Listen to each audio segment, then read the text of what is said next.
So this past weekend, I received some pretty sad news. And it's the kind of news that, as a youth worker, it's something you never want to hear. So let me go back a little bit. That way you have some context to what's going on.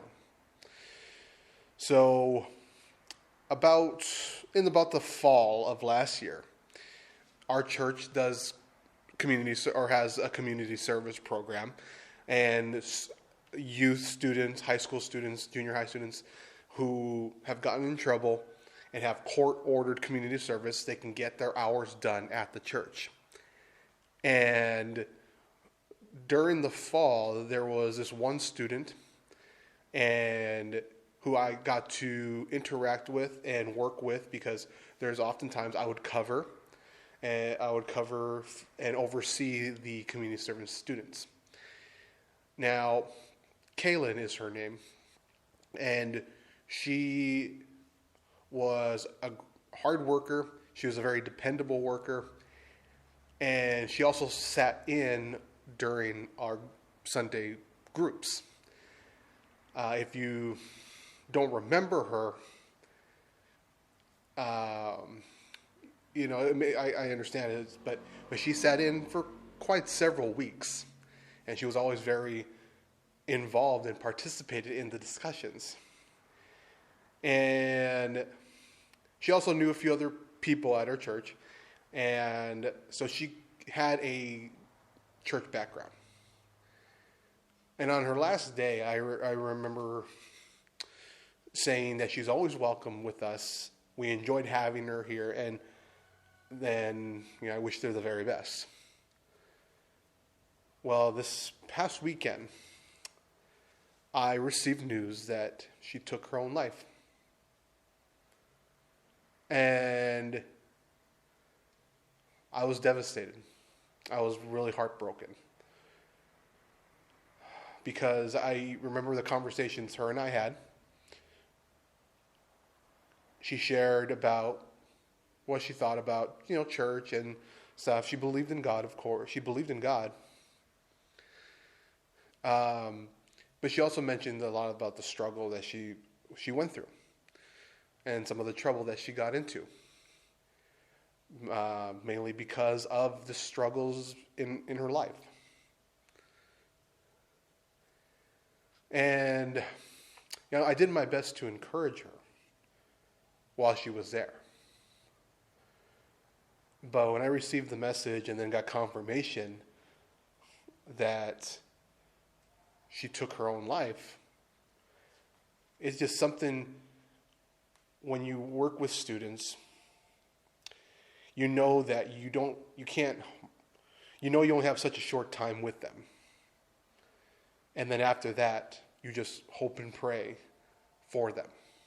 So I want to shed some light on the whole reality that is teenage youth suicide.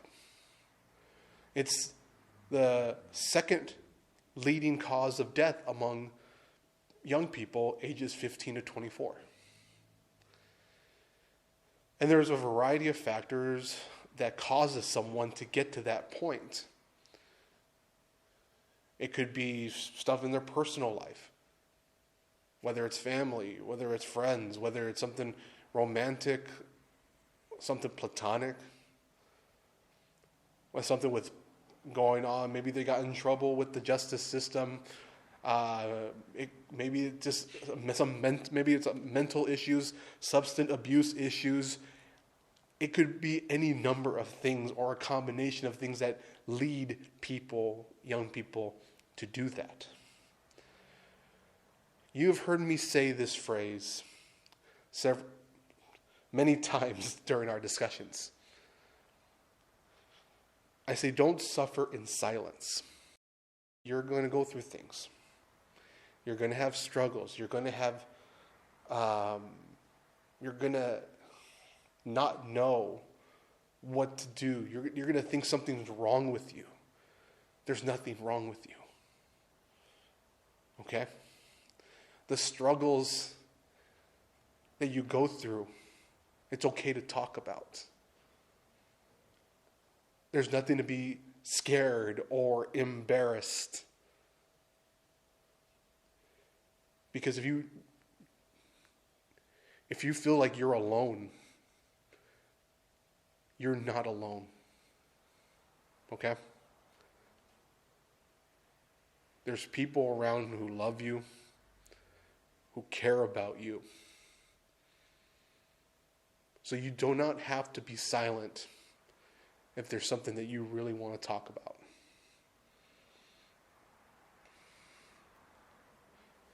I don't know what the circumstances that led Kaylin to do what she did. All I can do now is pray for her loved ones and continue to emphasize the fact that you are loved.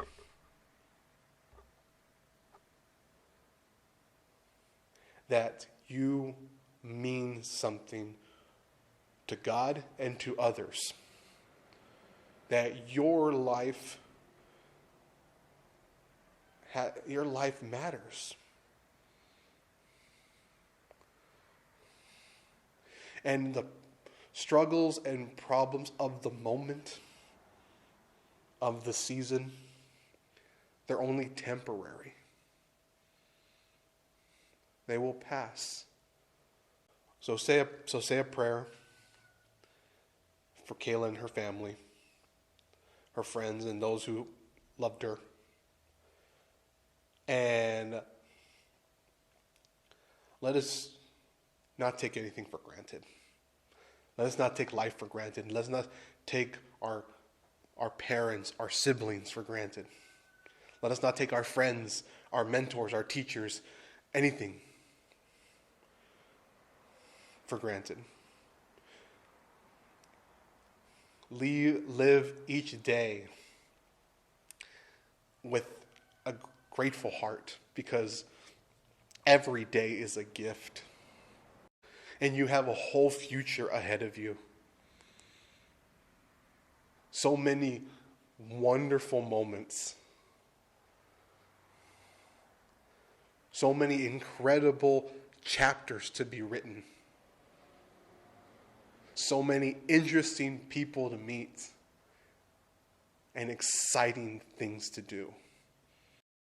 God loves you. I love you. Your church loves you. Your family loves you. Your friends love you.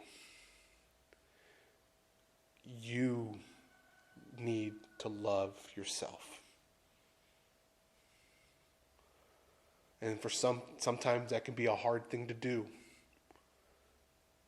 Sometimes it takes a little bit of work, takes a little bit of time, takes a little bit of hurt. If you or anyone you know is even contemplating, thinking of taking such an act of ending your life, intervene on their behalf, reach out to them, be there for them. Here's a number of a suicide prevention hotline. It's not an act that needs to be done. It's a permanent solution to temporary problems. I say solution because, in quotes, because it doesn't solve anything. So that's it for now. Take care of yourself. Love yourself. Be proud of yourself.